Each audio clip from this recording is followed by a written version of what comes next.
In today's video, I'm going to teach you how to use Trello for personal productivity with bonus shortcuts.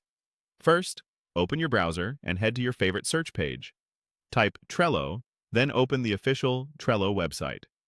If you're new, you might be prompted to sign in or create an account before you can make boards. That's perfectly normal.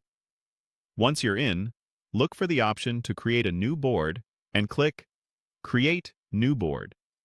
Give your board a clear, practical title, something like Personal Productivity Hub or Weekly Planner, so you instantly know what belongs there. When you're happy with the name, click Create to finish.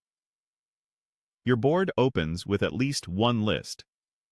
In Trello, lists hold cards, and cards are your individual tasks or ideas.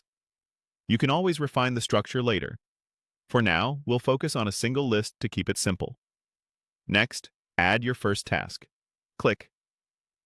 Add a card and type a short, action-oriented title. For example, Self-Improvement Plan, Personal Goals, or Home Responsibilities.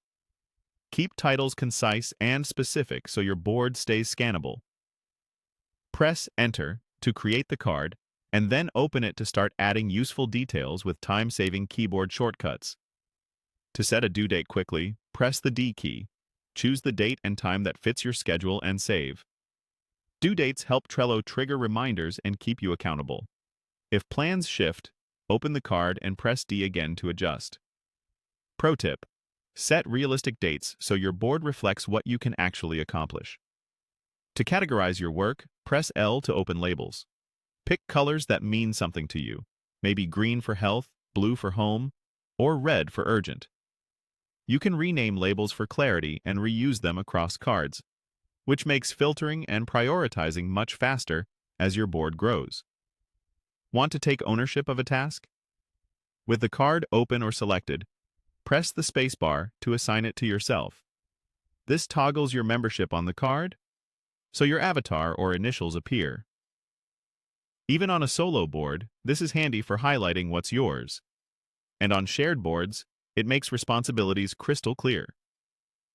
When a task is no longer needed on the main board, press C to archive the card.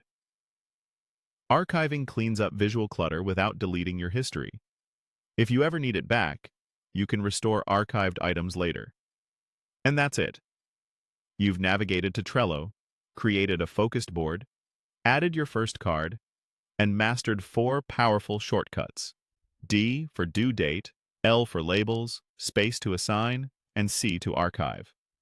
Practice these a few times, and they'll become second nature, turning Trello into a lightweight system you'll actually stick with.